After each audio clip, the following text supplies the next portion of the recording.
दोस्तों जरा आंखें बंद कीजिए। सोचिए, चारों तरफ धूल का गुब्बार है, दूर कहीं ढोल नगाड़ों की गूंज है और बीच बीच में बंदूकों की दहाड़, तलवारों की टकरावट और भारत माता की जय की पुकार आसमान को चीर रही है। साल है 1857। अंग्रेजी हुकूमत की जंजीरों में जकड़ा भारत, लेकिन हरियाणा की मिट्टी में कुछ और ही खोल रहा है। गांव-गांव के किसान, नौजवान, औरतें सब एक हो रहे हैं। कोई बंदूक उठाता है, कोई भाला, तो कोई बस अपनी जान हथेली पर रख लेता है। और फिर इतिहास गवाह बनता है उस ज्वालामुखी का जो मेरठ से फूटकर पूरे हरियाणा में लपटें फैलाता है। ऐसी लपटें जो दिसंबर तक बुझने का नाम नहीं लेती है। कहते हैं 1857 का संग्राम सिर्फ सैनिक विद्रोह था, लेकिन हकीकत यह है कि ये लड़ाई सिर्फ बंदूकधारियों ने नहीं, बल्कि खेत जोतने वालों, दुकानदारों, साधारण नागरिकों और गांव की बेटियों ने भी लड़ी। हरियाणा में, जो उस वक्त पंजाब का हिस्सा था, एक ग्रामीण बहुल इलाका था, इसने इस जंग में अपनी पूरी ताकत झोंक दी। 10 मई 1857 को मेरठ से शुरू हुआ ये संग्राम हरियाणा वासियों ने दिसंबर तक खींचा।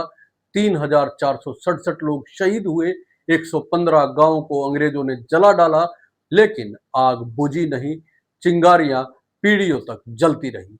लेकिन ये कहानी यहीं से शुरू नहीं होती। हरियाणा ने तो इससे पहले भी अंग्रेजी सत्ता को कई बार ललकारा था दोस्तों।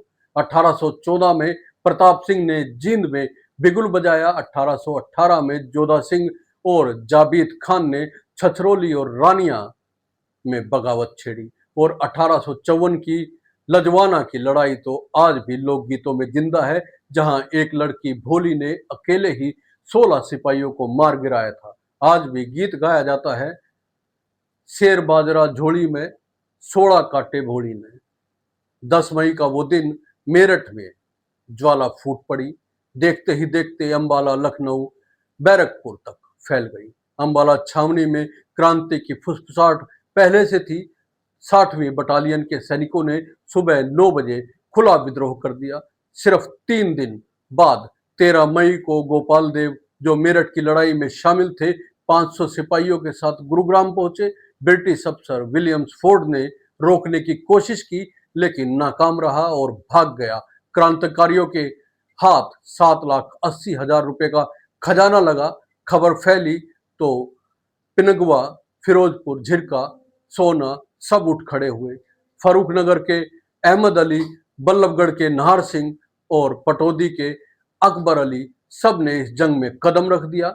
रोहतक में विद्रोह की आग और तेज हो गई। खरखोदा में सूबेदार विरासत अली के अगुवाई में देहाती ऐसे लड़े कि अंग्रेज अफसर हडसन ने लिखा, रोहतक के ग्रामीण दानवों की तरह लड़े। लिबासपुर, कुंडली, मुरथल के नौजवानों के किस्से आज भी गीतों में सुनाई देते हैं। हिसार, हांसी, सिरसा, हर जगह युद्ध जारी था। उधा गांव में रानिया के नवाब ने अंग्रेजों को रोका।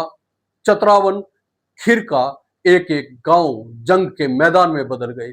पानीपत, कुरुक्षेत्र, लाडवा, यहां तक कि नारनौल के नसीबपुर में 16 नवंबर 1857 को राव तुलाराम के नेतृत्व में लड़ी गई भीषण लड़ाई में राव किशन सिंह वीर गति को प्राप्त हुए और कर्नल जेरार्ड भी मारा गया। इस संग्राम में गुरुग्राम के 479, मेवात के 1019, महेंद्रगढ़ के 485, हिसार के 232, करनाल के 231, पानीपत के 179, सिरसा के 203, रोहतक के 100, फरीदाबाद के 180, सोनीपत के 87, भिवानी के 30, झज्जर के 88, कुरुक्षेत्र के 42 और अंबाला के 200 जवानों की जान चली गई या वो शहीद हो गए।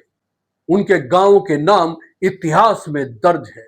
पिपनाना, महम, झज्जर, पटौदी, बादशाहपुर, सोहना, बल्लभगढ़, रेवाड़ी, पलवल, फरीदाबाद, होडल और ना जाने कितने। कई को पकड़कर फांसी दे दी गई, कई को गोली मार दी गई और कई भूमिगत होकर लड़ते रहे। लेकिन इस कहानी में एक कड़वा सच भी है दोस्तों। जींद, नाभा, पटियाला रियासत ने क्रांतिकारियों का साथ देने के बजाय अंग्रेजों का हाथ थाम लिया। करनाल गजेटियर में दर्ज है कि जींद का राजा 18 मई को करनाल पहुंचा और अंग्रेजों के साथ पानीपत की ओर बढ़ा।